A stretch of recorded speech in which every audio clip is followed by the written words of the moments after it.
எல்லாருக்கும் வணக்கம். பாதுகாவலர் அப்படிங்கிற வார்த்தையை கேட்டதும் உங்க மனசுல என்ன வருது? ஒருவேளை சூப்பர் ஹீரோக்களா?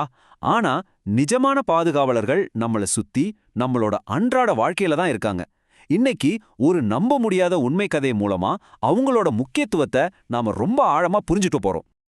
ஒரு நிமிஷம் யோசிச்சு பாருங்களேன். உங்க வாழ்க்கையில எந்த ஒரு எதிர்பார்ப்பும் இல்லாம உங்கள உண்மையாவே கவனிச்சுக்கிறவங்க யாரு? அது உங்க அப்பா அம்மாவா இருக்கலாம், ஒரு நண்பரா இருக்கலாம், இல்லனா ஒரு டீச்சரா கூட இருக்கலாம். இந்த கேள்விதான் நாம இன்னைக்கு பார்க்க போற எல்லா விஷயத்துக்கும் ஒரு அடித்தளம். இல்ல, நாம இங்க சூப்பர் ஹீரோஸ பத்தி பேசல. அதுக்கு பதிலா சரியான நேரத்துல ஒரு கப் காஃபி கொடுக்கறவங்க, நாம சோர்ந்து போயிருக்கும்போது அமைதியா நம்ம கூடவே இருக்கிறவங்க, நமக்காக பேச தயங்காதவங்க, இப்படிப்பட்ட சாதாரண மனுஷங்கள பத்தி தான் பேச போறோம். அவங்க செய்யற சின்ன சின்ன தொடர்ச்சியான செயல்கள் தான் ஒரு பெரிய தாக்கத்தையே ஏற்படுத்துது. இந்த உண்மையை புரிஞ்சுக்கிறதுக்கு மன்னார் குடும்பத்தோட கதையை விட ஒரு சிறந்த உதாரணம் இருக்கவே முடியாது. வாங்க, ஒரு தனி மனுஷன் ஒரு முழு குடும்பத்துக்கே எப்படி உயிர்நாடியா மாறினாருன்னு பார்க்கலாம். கொஞ்சம் கற்பனை செஞ்சு பாருங்க. ஒரு புது ஊரு, யாருனே தெரியாத முகங்கள், புரியாத பாஷை. மன்னார் குடும்பத்தோட நிலைமை இதுதான். எதிர்காலத்தை பத்தின பயமும் தனிமையும் அவங்கள சூழ்ந்திருந்த அந்த நேரம் உண்மையிலே ரொம்ப ரொம்ப கஷ்டமானது. இப்படி ஒரு இக்கட்டான சூழ்நிலையில தான் வேணுகோபால் அவங்க வாழ்க்கைக்குள்ள வராரு. எங்களுக்கு தேவைன்னு கூட தெரியாத ஒரு நங்கூரமா அவர் இருந்தாரு அப்படின்னு அந்த குடும்பமே சொல்லுது. புயல்ல சிக்கின ஒரு கப்பலுக்கு நங்கூரம் எவ்வளவு முக்கியமோ அந்த அளவுக்கு வேணுகோபால் அவங்களுக்கு முக்கியமானவரா இருந்திருக்காரு. இது ஒரே நாள்ல நடந்த மேஜிக் கிடையாது. எந்த டைம்லைன்ல பாருங்களேன். முதல் வருஷத்துல அவர் வெறும் வீடு தேட உதவல, அவங்க கனவுகளுக்கு ஒரு அஸ்திவாரம் போட்டு கொடுத்திருக்காரு. 2வது வருஷத்துல குழந்தைங்களோட படிப்புக்கு உதவி செஞ்சது மூலமா அவங்க எதிர்காலத்தையே வடிவமைச்சிருக்காரு. இப்படி பல வருஷங்களா அவங்களோட ஒவ்வொரு தேவையிலையும் ஒரு நிழல் மாறி கூடவே இருந்திருக்காரு. இதுதான் உண்மையான தன்னலமற்ற அர்ப்பணிப்பு. வேணுகோபாலோட கதை வெறும் ஒரு கதை மட்டும் இல்ல, அது ஒரு பாடம். அவரோட செயல்கள்ல இருந்து ஒரு உண்மையான பாதுகாவலரோட பண்புகள் என்னென்னு நாம ஆழமா புரிஞ்சுக்கலாம். இங்கேதான் நாம ஒரு முக்கியமான வித்தியாசத்தை கவனிக்கணும். சினிமாவில் காட்டுற மாதிரி ஒரே நாள்ல ஹீரோ ஆகிறது ஒரு வகை.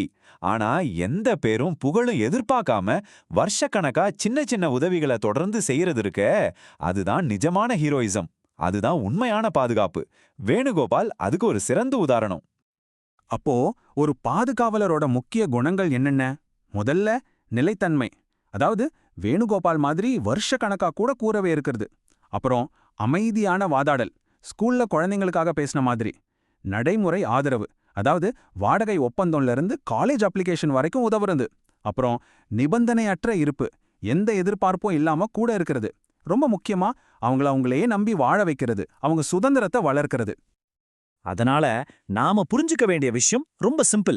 பெரிய பெரிய வீரச் செயல்களை விட தேவைப்படும் போது நான் இருக்கேன் அன்னு சொல்ற அந்த ஒரு வார்த்தை, அந்த நம்பிக்கை, அதுதான் ஒருத்தரை உண்மையான பாதுகாவலரா மாத்துது. சரி, இப்போ இந்த குணங்களை ஒரு கண்ணாடியா வச்சு நம்ம வாழ்க்கைய கொஞ்சம் திரும்பி பார்க்கலாமா? உங்க வாழ்க்கையில மறைஞ்சிருக்கிற பாதுகாவலர்களை நீங்க எப்படி அடையாளம் கண்டுக்கலாம்? இது ஒன்றும் பெரிய கஷ்டமான காரியம் இல்ல. ஆரவாரம் பண்ணாம எப்பவும் உங்க கூட நிக்கிறவங்க யாரு? நீங்க கேட்கறதுக்கு முன்னாடியே உங்க தேவையை புரிஞ்சுக்கிட்டு உதவி செய்றவங்க யாரு? யாருடைய சின்ன சின்ன செயல்கள் உங்க வாழ்க்கையில பெரிய மாற்றங்களை கொண்டு வந்திருக்கு? கொஞ்சம் யோசிச்சிங்கன்னா உங்க பாதுகாவலர்கள் உங்க கண் முன்னாடியே தெரிவாங்க. இந்த ஒரு வரி எவ்வளவு உண்மை பாருங்க. உண்மையான ஆதரவு எப்பவும் சத்தமா இருக்காது, ஆனா அது எப்பவும் நிலையானதா, உறுதியானதா இருக்கும். ஒரு பாதுகாவலரோட செயல் அந்த ஒரு நபரோடையோ ஒரு குடும்பத்தோடையோ நிக்கிறதில்ல. அது ஒரு அலை மாதிரி பரவி ஒரு பெரிய தாக்கத்தை உருவாக்கும். அது எப்படின்னு பார்க்கலாம். இந்த நம்பரை பாருங்க. 1. ஆமா, வெறும் ஒரே ஒருத்தரோட தொடர்ச்சியான ஆதரவு ஒரு முழு குடும்பத்தோட தலையெழுத்திய மாத்த முடியும்னு சொல்றது எவ்வளவு பெரிய சக்தி வாய்ந்த ஒரு விஷயம். இப்போ மன்னார் குடும்பத்தோட கதைக்கு வருவோம். இன்னைக்கு அந்த குழந்தைங்க நல்லா படிச்சு ஒரு நல்ல நிலைமையில இருக்காங்க. இது வேணுகோபாலோட பல வருஷ அர்ப்பணிப்புக்கும் கவனிப்புக்கும் கிடைச்ச நேரடி வெற்றி.